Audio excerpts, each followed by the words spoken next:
साल था 1947, तारीख थी 14 अगस्त, जिस दिन हमारे इस पवित्र भारत देश का विभाजन अंग्रेजी अधिकारी लुईस माउंटबेटन के नेतृत्व में हुआ।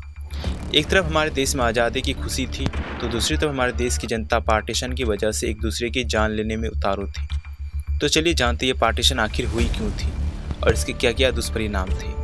पार्टीशन की नींव बहुत पहले से ही रखी जा चुकी थी और इसके मुख्य नायक मोहम्मद अली जिन्ना थे, क्योंकि जिन्ना को लगता था जिनके धर्म अलग हैं, जात अलग है, रीति रिवाज, पहनावा और भगवान अलग हैं, वो एक दूसरे के साथ मिलजुल कर कभी नहीं रह सकते।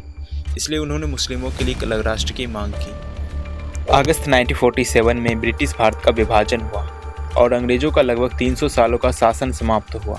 और अंग्रेजों के द्वारा बोए गए नफरत के बीज के कारण भारत का विभाजन हुआ और दो स्वतंत्र राष्ट्रों का निर्माण हुआ, जिसमें से एक था भारत और दूसरा था पाकिस्तान। पर इस विभाजन ने इतिहास के सबसे बड़े जन आंदोलन को जन्म दिया। मोटे तौर पर यह धर्म के आधार पर विभाजन था, जिसमें पश्चिमी और पूर्वी पाकिस्तान में मुस्लिम बहुमत तथा भारत में हिंदू बहुमत का निर्माण हुआ। शायद जिन्ना को भी यह पता नहीं होगा कि विभाजन के बाद के क्या हालात होने वाले हैं। विभाजन के तुरंत बाद ही कल तक जो लोग भाई भाई की तरह रहते थे, वे आज एक दूसरे की जानी दुश्मन हो गए। बंटवारे की वजह से लोगों में इंसानियत पूरी तरीके से खत्म हो चुकी थी। पड़ोसी पड़ोसी की जान लेने में उतारू थे।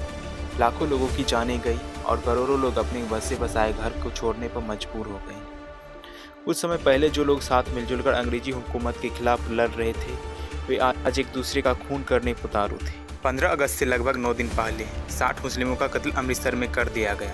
13 अगस्त को लाहौर से अमृतसर के लिए जो ट्रेन आ रही थी, उसमें एक भी जिंदा व्यक्ति नहीं बचा था। कुछ लोगों की हत्या तो ट्रेन पकड़ने से पहले ही कर दी गई थी।